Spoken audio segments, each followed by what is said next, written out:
नमस्कार, मैं हूं प्रकाश श्रीवास्तव। हमारे खास कार्यक्रम पूरा सच में आपका स्वागत है। और खबरों की दुनिया में पूरा सच बहुत जरूरी होता है, क्योंकि झूठ से भी खतरनाक होता है अधूरा सच, और उसी तरह खतरनाक होती है अधूरी खबर। इसलिए हर खबर का पूरा सच हम आपको बताएंगे, वो भी तथ्यों, तर्कों और सबूतों के साथ। तो आइए बिना देर किए देखते हैं पूरा सच।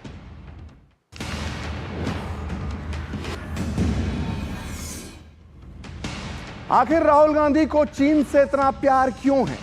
क्या वो इस प्यार में झूठे दावे भी कर देते हैं? अब ऐसा ही एक झूठा दावा राहुल गांधी ने संसद में भी कर दिया है।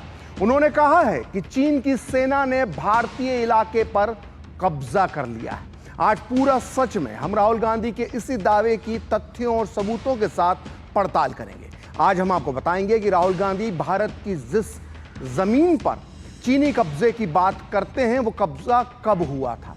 आज राहुल गांधी को यह पता चलेगा कि कब्जा उनके परदादा जवाहरलाल नेहरू के समय हुआ था।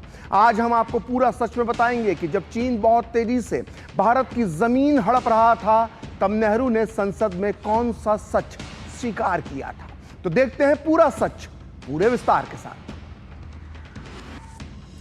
तो राहुल गांधी ने कल लोकसभा में कहा था कि चीन की सेना ने भारत की जमीन पर कब्जा कर रखा है। राहुल के इस बयान पर कल भी हंगामा मचा और आज भी बीजेपी नेताओं ने उन पर पलटवार किया। बीजेपी सांसद निशिकांत दुबे ने राहुल गांधी के खिलाफ विशेषाधिकार हनन का प्रस्ताव लाने की मांग की है। दुबे ने लोकसभा अध्यक्ष ओम बिरला को चिट्ठी लिखी है। उन्होंने कहा कि राहुल गांधी ने अपने भाषण में तथ्यों को तोड़ मरोड़ कर पेश किया है, लेकिन राहुल पर सबसे तीखा लेकिन बेहद कम शब्दों में सबसे जोरदार हमला किया पीएम मोदी ने। पीएम मोदी ने आज लोकसभा में धन्यवाद प्रस्ताव पर बोलते हुए राहुल गांधी पर तंज कसते हुए कहा कि कुछ लोग विदेश नीति पर बोलते हैं ताकि वो पढ़े लिखे लग सके। पीएम मोदी की बातें सुनते ही सामने बैठे विदेश मंत्री एस जयशंकर और सदन में मौजूद सांसद मुस्कुराने लगे और खुद को रोक ना सके। आइए सुनते हैं पीएम मोदी ने क्या कहा। राष्ट्रपति जी के भाषण की चर्चा के समय यहां विदेश नीति की भी चर्चा हुई, और कुछ लोगों को लगता है जब तक फॉरेन पॉलिसी नहीं बोलते तब तक वो मैच्योर नहीं लगते, इसलिए उनको लगता है फॉरेन पॉलिसी तो बोलना चाहिए फिर भले ही देश का नुकसान हो जाए। मैं ऐसे लोगों को जरा कहना चाहता हूं, अगर उन्हें सच में फॉरेन पॉलिसी सब्जेक्ट में रुचि है और फॉरेन पॉलिसी को समझना है और आगे जाकर के कुछ करना भी है, ये मैं शशि जी के लिए नहीं कह रहा हूं तो मैं ऐसे लोगों को कहूंगा, एक किताब जरूर पढ़ें। हो सकता है उनको बहुत फिर कहाँ क्या बोलना उतनी समझ हो जाएगी। वो किताब का नाम है JFK's forgotten crisis. JF Kennedy की बात है। JFK's फॉरगॉटन क्राइसिस नाम की किताब है। इस किताब में पंडित नेहरू और अमेरिका के तब के राष्ट्रपति जॉन एफ कैनेडी के बीच हुई चर्चाओं और निर्णयों का भी विस्तार से वर्णन है। जब देश ढेर सारी चुनौतियों का सामना कर रहा था, तब विदेश नीति के नाम पर क्या खेल हो रहा था, उस किताब के माध्यम से सामने आ रहा है। और इसलिए मैं कहूंगा कि जरा ये किताब पढ़िए। दरअसल प्रधानमंत्री मोदी ने राहुल गांधी को जो पुस्तक JFK द फॉरगॉटन क्राइसिस पढ़ने की सलाह दी है, उसके लेखक ब्रूस रीडल हैं। ब्रूस रीडल CIA में बहुत बड़े अधिकारी थे। अमेरिकी खुफिया एजेंसी CIA के अधिकारी थे ब्रूस रीडल। उन्होंने ये पुस्तक लिखी है, और इस पुस्तक में 1962 में चीन युद्ध के दौरान तत्कालीन प्रधानमंत्री नेहरू की विदेश नीति और रक्षा नीति पर ब्रूस रीडल ने इस पुस्तक में कटु आलोचना की है। इस पुस्तक में पूरे तथ्यों के साथ नेहरू के बारे में ऐसे कई खुलासे किए गए हैं जो राहुल गांधी और कांग्रेस को असहज कर सकते हैं। लेकिन बड़ा सवाल यह है कि आखिर पीएम मोदी को यह कहने की जरूरत क्यों पड़ी। दरअसल राहुल गांधी ने सोमवार को धन्यवाद प्रस्ताव पर चर्चा के दौरान कहा था कि चीन ने भारत के 4000 वर्ग किलोमीटर क्षेत्र पर कब्जा कर रखा है।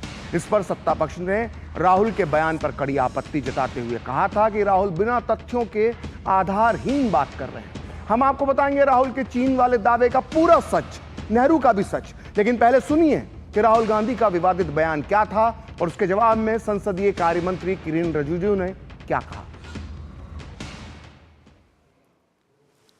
Today we have the Chinese, and the Prime Minister has denied it, and the army has contradicted the Prime Minister. The army has disagreed with the Prime Minister that China is sitting on 4,000 square kilometers of our land, of our territory. ऐसा इस सदन में अब मन चाहे बात नहीं बोल सकते हैं, ये बिल्कुल ठीक नहीं है सर। ये सीरियस मामला है। आप फॉरेन पॉलिसी पे, बॉर्डर इश्यू पर आप अपना कैसे मजाक बात कर सकते हैं? आपको सीरियस होना पड़ेगा लीडर ऑफ ऑपोजिशन। तो राहुल गांधी के इस बयान पर रक्षा मंत्री राजनाथ सिंह ने भी कड़ी प्रतिक्रिया देते हुए कहा कि राहुल गांधी राष्ट्रीय हित के मामलों पर गैर जिम्मेदार राजनीति कर रहे हैं। रक्षा मंत्री ने एक पोस्ट में कहा कि राहुल गांधी ने भारत चीन सीमा की स्थिति को लेकर सेना प्रमुख के बयान को लेकर झूठे आरोप लगाए हैं। राजनाथ सिंह ने आगे लिखा कि सेना प्रमुख ने केवल दोनों पक्षों द्वारा पारंपरिक गश्त में व्यवधान का जिक्र किया था। उन्होंने यह भी बताया कि हाल में हुए डिसएंगेजमेंट के तहत पारंपरिक स्वरूप में फिर से उसे बहाल कर दिया गया है और सरकार ने यह विवरण, इसकी पूरी जानकारी संसद में साझा की है। रक्षा मंत्री ने कहा कि राहुल गांधी ने सेना प्रमुख के नाम पर जो बात कही है, सेना प्रमुख ने ऐसा कभी नहीं बोला था। रक्षा मंत्री ने बताया कि अगर किसी भारतीय क्षेत्र में चीन घुसा है तो वो 1962 के युद्ध के बाद अक्साई के दौरान अक्साई चीन में 38,000 वर्ग किलोमीटर जगह है जहां पर चीन ने उस वक्त कब्जा किया था और 1963 में पाकिस्तान की तरफ से चीन को अवैध रूप से सौंपा गया 5,180 वर्ग किलोमीटर का क्षेत्र भी इसमें शामिल है। रक्षा मंत्री ने राहुल गांधी को सिर्फ इतिहास की याद ही नहीं दिलाई बल्कि इतिहास के इस काल पर आत्ममंथन करने की सलाह भी दे डाली। तो ना केवल राजनाथ सिंह बल्कि राहुल गांधी अपने विवादित दावों के चलते मुश्किल में फंसते नजर आ रहे हैं। बीजेपी सांसद निशिकांत दुबे ने लोकसभा अध्यक्ष ओम बिरला को पत्र लिखकर राहुल गांधी के खिलाफ विशेषाधिकार हनन की कार्रवाई शुरू करने की मांग की है। इससे पहले सोमवार को निशिकांत दुबे ने राहुल गांधी पर सदन में गलत बयान देने का आरोप लगाया था और राहुल गांधी से अपने सभी दावों को प्रमाणित करने या फिर नेता प्रतिपक्ष के पद से इस्तीफा देने की चुनौती दी थी। आप भी सुनिए सोमवार को निशिकांत दुबे ने राहुल गांधी के दावों पर पलटवार करते हुए क्या कहा था। जो 62 में हुआ ये पूरी दुनिया जानती, और उसके बाद क्या हुआ? लगातार हम चाइना के साथ बॉर्डर डिस्प्यूट में लगे हुए हैं और मैं एक पेपर लेकर आया हूं सर कि 1981 में राहुल गांधी जी की दादी इंदिरा गांधी जी ने एक एग्रीमेंट साइन किया। हुआंग हुआ और इंदिरा गांधी के बीच में 1981 में समझौता हुआ। 1981 से लेकर 1987 तक जब इनके पिताजी भी बन गए इस देश के प्रधानमंत्री, 8 बार चाइना के साथ बायलैटरल हमने जमीन के लिए, बॉर्डर के लिए लगातार मीटिंग की जो फेल हुआ। यदि चाइना ने नेहरू जी के समय जमीन नहीं लिया था तो इंदिरा गांधी ने वो कमेटी क्यों बनाई? राजीव गांधी ने वो कमेटी क्यों बनाई?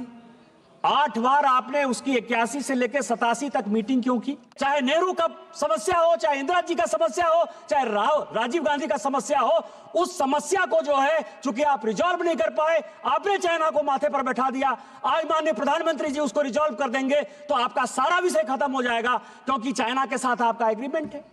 चाइनीज कम्युनिस्ट पार्टी के साथ कांग्रेस पार्टी ने क्या एग्रीमेंट किया है आज तक पूरी दुनिया को नहीं पता है। तो चाइना के एजेंट के तौर पर जो आप बैठे हुए हो, इस कारण से माननीय प्रधानमंत्री जी को बदनाम करने के लिए, देश को गुमराह करने के लिए बात कर रहे हो। आप on the floor of the house माफी मांगो और ऑथेंटिकेट करो इन चीजों को। तो पिछले कुछ सालों में राहुल गांधी ने कई बार यह कहा है कि चीन ने भारत की जमीन पर कब्जा कर लिया है। कई बार तो राहुल गांधी ने उन जगहों के बारे में भी जिक्र किया, उस जगहों के नाम भी लिए जिन पर 1959 में ही चीन ने कब्जा कर लिया था। ऐसी एक जगह है अरुणाचल का लोंगजू इलाका, जिस पर चीन ने 1959 में ही कब्जा कर लिया था। अब राहुल गांधी को मुझे यह बताने की जरूरत नहीं है कि 1959 में देश का प्रधानमंत्री कौन था। दरअसल राहुल गांधी जैसे कांग्रेस के महान बुद्धिजीवी नेताओं को यह पता होना चाहिए कि भारत के पहले प्रधानमंत्री जवाहरलाल नेहरू के कार्यकाल में ही चीन ने भारत की 40,000 वर्ग किलोमीटर से ज्यादा जमीन पर कब्जा कर लिया था। और खुद नेहरू ने 1959 में संसद में माना था कि चीन की सेना ने अरुणाचल के खेंजेमाने और लोंगजू पर कब्जा कर लिया है। दरअसल चीन की सेना ने 7 अगस्त 1959 को अरुणाचल के खेंजेमाने इलाके पर हमला बोला और वहां कब्जा कर लिया। इसके बाद 25 अगस्त 1959 को ऐसा ही हमला लोंगजू में किया गया और उस पर भी कब्जा कर लिया। और चीन के इस हमले में कुछ भारतीय सैनिक भी शहीद हुए थे। इन हमलों के बारे में प्रधानमंत्री नेहरू ने 28 अगस्त 1959 को लोकसभा में क्या कहा था, इसका पूरा वर्णन मिलता है selected works of Jawaharlal Nehru की सीरीज 2 के वॉल्यूम 51 के पेज नंबर 485 से 491 के बीच। नेहरू ने लोकसभा में कहा था कि लोंगजू की घटना अभी हाल ही में घटी है। 25 अगस्त 1959 को एक बड़ी चीनी टुकड़ी सुबानसिरी डिवीजन में घुस आई और हमारी एक अग्रिम चौकी पर गोलीबारी शुरू कर दी। चीनी सैनिक काफी संख्या में थे, सही संख्या तो बताना मुश्किल है, लेकिन वो 200 या 300 की संख्या में थे। नेहरू आगे कहते हैं कि उन्होंने पिकेट को घेर लिया और हमारे लोगों को पकड़ लिया। ये चौकी लोंगजू नामक स्थान पर है। हमारे लोग चारों तरफ से घिर गए और पीछे हट गए। लोंगजू हमारी एक बड़ी चौकी से 5 दिन की पैदल दूरी पर है।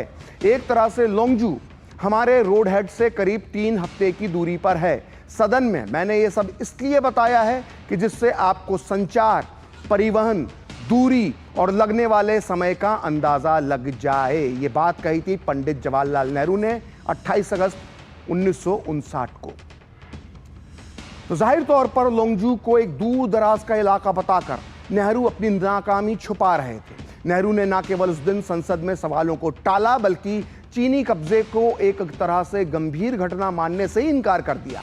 यहां तक कि उन्होंने आगे ये भी कह दिया कि इन घटनाओं का भविष्य में कोई असर नहीं पड़ेगा और चीन आगे ऐसा नहीं करेगा। नेहरू के समर्थक उन्हें एक दूरदृष्टा मानते हैं, लेकिन हकीकत में इतना होने के बाद भी नेहरू ये अंदाजा नहीं लगा पाए कि 1962 में चीन क्या करने वाला है। खैर, लोकसभा में 28 अगस्त 1959 में नेहरू के बयान के बाद एक खबर और आई, और वो खबर ये थी कि चीन अक्साई चीन इलाके में सड़क बना रहा है। इस नए मामले पर 31 अगस्त 1959 को राज्यसभा में नेहरू ने एक अलग बयान दिया। नेहरू का यह बयान छपा है selected works of Jawaharlal Nehru की सीरीज 2 के वॉल्यूम 51 के पेज नंबर 494 से 502 के बीच। उस दिन नेहरू ने राज्यसभा में कहा कि चीनी कह रहे हैं कि ये उनका इलाका है और हम इसे अपना इलाका मान रहे हैं। हम इस इलाके के बारे में चीन से लगातार पत्र व्यवहार कर रहे हैं। यह आश्चर्यजनक मूर्खता ही मानी जाएगी कि भारत और चीन जैसे दो देश कुछ पर्वत, चोटियों, चाहे वो कितनी भी आकर्षक क्यों ना हो, या फिर एक निर्जन क्षेत्र पर कब्जे के लिए एक बड़े विवाद या युद्ध में फंस जाएं।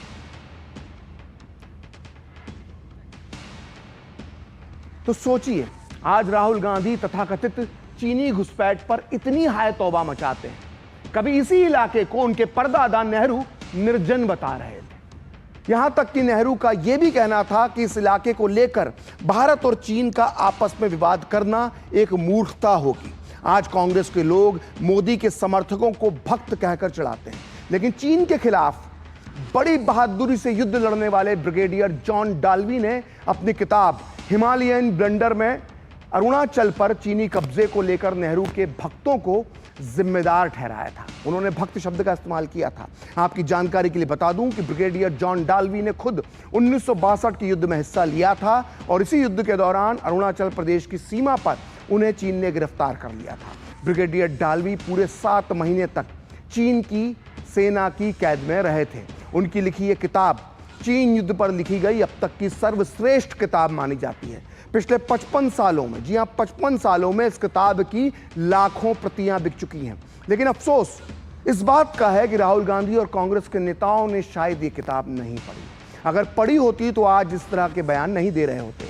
ब्रिगेडियर जॉन डाल्वी ने अपनी किताब हिमालयन ब्लंडर के पेज नंबर 50 पर लिखा है कि सार्थक बहसों के बिना, आज्ञाकारी संसद के साथ और भक्त जनता के चलते नेहरू सिर्फ अपनी समझ पर भरोसा करते थे।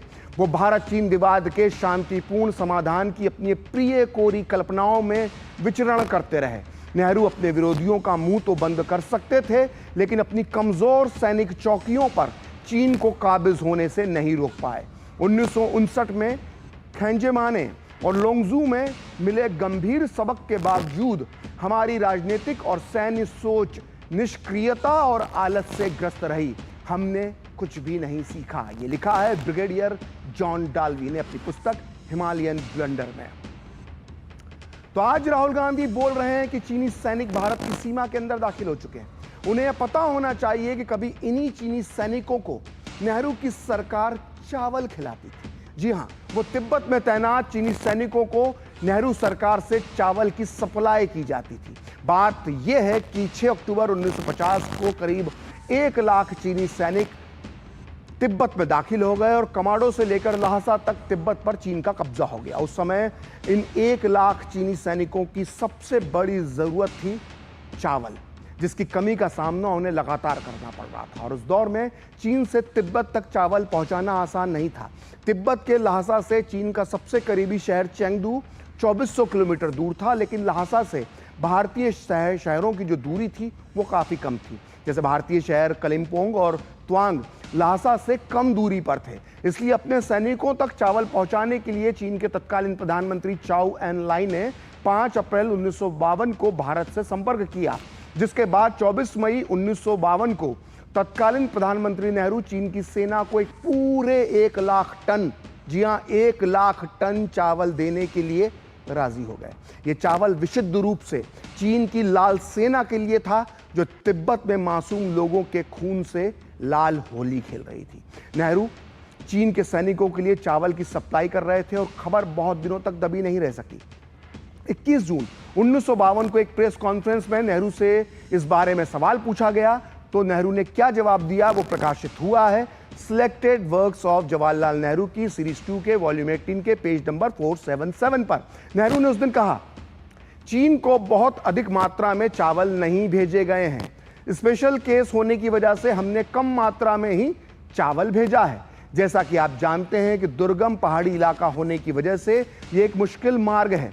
यहाँ कोई भी काम आसान नहीं है, लेकिन चीन की जरूरत को देखते हुए हम थोड़ी बहुत मात्रा में चावल देने पर सहमत हो गए हैं। नेहरू आगे बोलते हैं कि चीन की सेना को इस चावल की बहुत जरूरत है और हम उनको जिंदा रखने में मदद कर रहे हैं, लेकिन हम उन्हें तिब्बत से बाहर भी देखना चाहते हैं। तो ये थे नेहरू के चीनी सेना और उन्हें चावल भेजने पर विचार।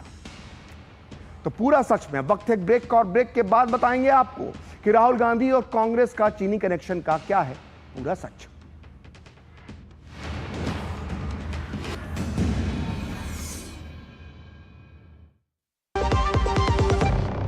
बच्चों को सर्टिफिकेट मिले तो कितना अच्छा लगता है ना।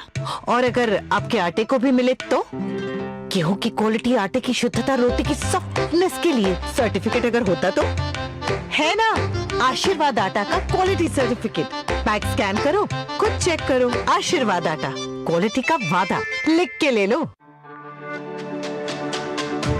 मेरी पसंद, मेरी पसंद, मेरी पसंद, मेरी पसंद, हमारी पसंद, हम सबकी पसंद। मजबूत देश का मजबूत सरिया हो गया स्टील। मुथूट फाइनेंस पेश करते हैं गोल्ड लोन मेला। गोल्ड लोन लेने पर और कस्टमर रेफर करने पर पाइए सुनहरा मौका, लाखों के गिफ्ट वाउचर जीतने का, साथ ही साथ जीते आप 24 कैरेट खरा सोना। गोल्ड लोन लेने के लिए आज ही मुथूट फाइनेंस की ब्रांच में जाइए या फिर कॉल कीजिए 1-800-313-1212। एक ऐसा तबका जो रिटायरमेंट के बारे में आज भी बिल्कुल नहीं सोचता, वो है औरतें। औरतें कमा के भी वल्नरेबल हैं। सो एनपीएस एक इक्वालिटी ला रहा है। हम सब एक बराबर प्लेटफॉर्म पे हैं। अपने बेहतर कल को सुनिश्चित करने के लिए एनपीएस जरूरी है।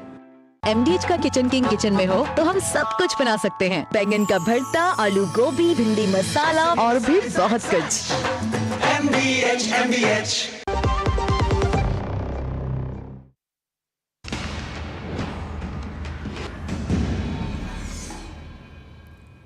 ब्रेक के बाद पूरा सच में आपका फिर से स्वागत है। और राहुल गांधी का चीन प्रेम भी कई मौकों पर सामने आता रहा है। वो कई बार चीन के साथ इजहार मोहब्बत कर चुके हैं। पिछले साल सितंबर में अमेरिका की यात्रा के दौरान राहुल ने टेक्सास में कहा था कि भारत और अमेरिका में बेरोजगारी है, लेकिन चीन में निश्चित रूप से बेरोजगारी की समस्या ही नहीं है। वहीं सितंबर 2023 में बेल्जियम यात्रा के दौरान भी राहुल गांधी ने चीन की मैन्युफैक्चरिंग क्षमता की तारीफ की और कहा था कि भारत की सरकार के पास मैन्युफैक्चरिंग को लेकर वैकल्पिक विजन नहीं है। इससे पहले मार्च 2023 में ब्रिटेन यात्रा के दौरान कैम्ब्रिज यूनिवर्सिटी में भी राहुल गांधी ने चीन को शांति का पक्षकार बताया था। आइए सुनते हैं राहुल गांधी के ये बहरत अंगेज बयान जो उन्होंने अलग अलग मौकों पर चीन के समर्थन में दिए थे।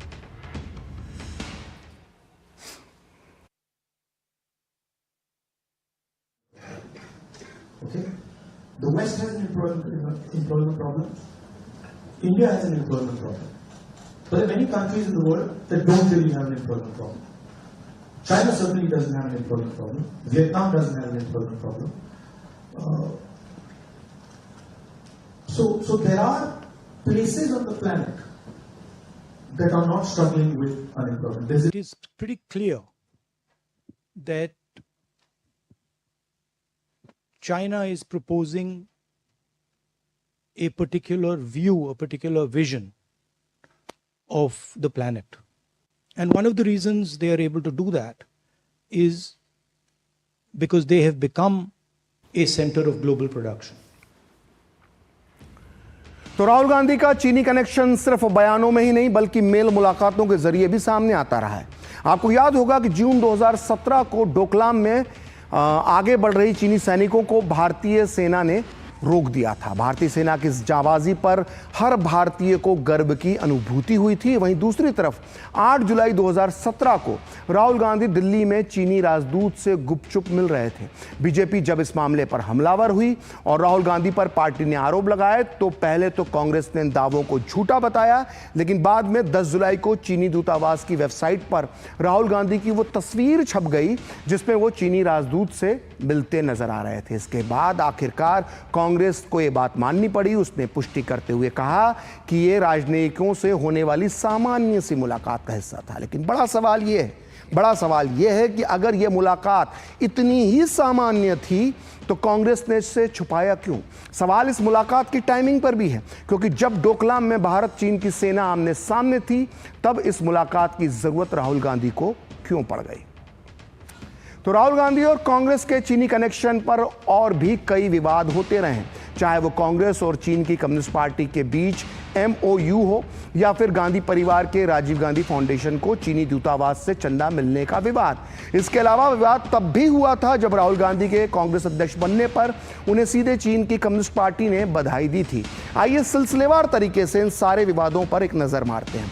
देखिए, कांग्रेस और चीनी कम्युनिस्ट पार्टी के बीच 7 अगस्त 2008 में एक समझौता हुआ था जिसमें तय हुआ था कि दोनों पार्टियां MOU के तहत क्षेत्रीय, द्विपक्षीय और अंतर्राष्ट्रीय मसले पर एक दूसरे से बात करेंगे। इस MOU पर राहुल गांधी और चीन की कम्युनिस्ट पार्टी में आंतरिक मामलों के तत्कालीन मंत्री वांग जियारुई ने हस्ताक्षर किए थे। इस मौके पर सोनिया गांधी और चीन के तत्कालीन उपराष्ट्रपति शी जिनपिंग भी उपस्थित थे, जिस वक्त राष्ट्रपति हैं। इस MOU में दोनों पार्टियों के बीच विचारों के आदान प्रदान को बढ़ावा देने की बात भी की गई थी। इस समझौते पर सुप्रीम कोर्ट ने भी सख्त टिप्पणी की थी। वहीं आरोप है कि गांधी परिवार से जुड़े राजीव गांधी फाउंडेशन को चीनी दूतावास से चंदा मिला था, डोनेशन मिला था। केंद्रीय गृह मंत्री अमित शाह ने संसद में बताया था कि 2005 से 2007 के बीच राजीव गांधी फाउंडेशन को चीनी दूतावास से 1 करोड़ 35 लाख रुपए का चंदा मिला था। यह नियमों का उल्लंघन था और इसी कारण FCRA registration Rajiv Gandhi foundation का कैंसिल कर दिया गया था। तो राष्ट्रपति के अभिभाषण पर प्रधानमंत्री ने धन्यवाद प्रस्ताव पर अपनी बातें रखी। उन्होंने साल 2047 तक विकसित भारत बनाने के लिए सभी दलों, देशवासियों से आग्रह किया कि वे अपनी राजनीतिक बाध्यताओं को किनारे करके राष्ट्रप्रथम के लिए काम करेंगे। प्रधानमंत्री ने बताया कि बीते 10 साल में उनकी सरकार ने सामाजिक न्याय, युवाओं के रोजगार और किसानों की समृद्धि की दिशा में संवेदनशीलता के साथ काम किया है और इसी का परिणाम है कि 10 साल के दौरान ही 25 करोड़ भारतीयों की गरीबी जो है वो दूर हुई है, गरीबी रेखा से वो बाहर निकले हैं। प्रधानमंत्री ने विपक्ष पर कटाक्ष करते हुए कहा कि जिन लोगों का ध्यान घरों में स्टाइलिश जकूजी और शॉवर पर हो, ऐसे लोग जो सिर्फ गरीबों की झोपड़ी में फोटो सेशन करवाते हों, उन्हें राष्ट्रपति का अभिभाषण बोरिंग ही लगेगा।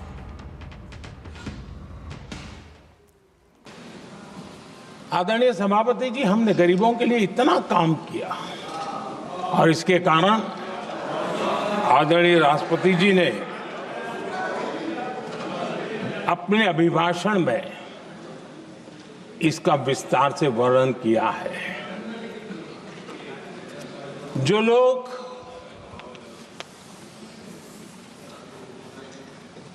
गरीबों की झोंपड़ियों में फोटो सेशन कराकर अपना मनोरंजन करते रहते हैं, उन्हें संसद में गरीबों की बात बोरिंग ही लगेगी।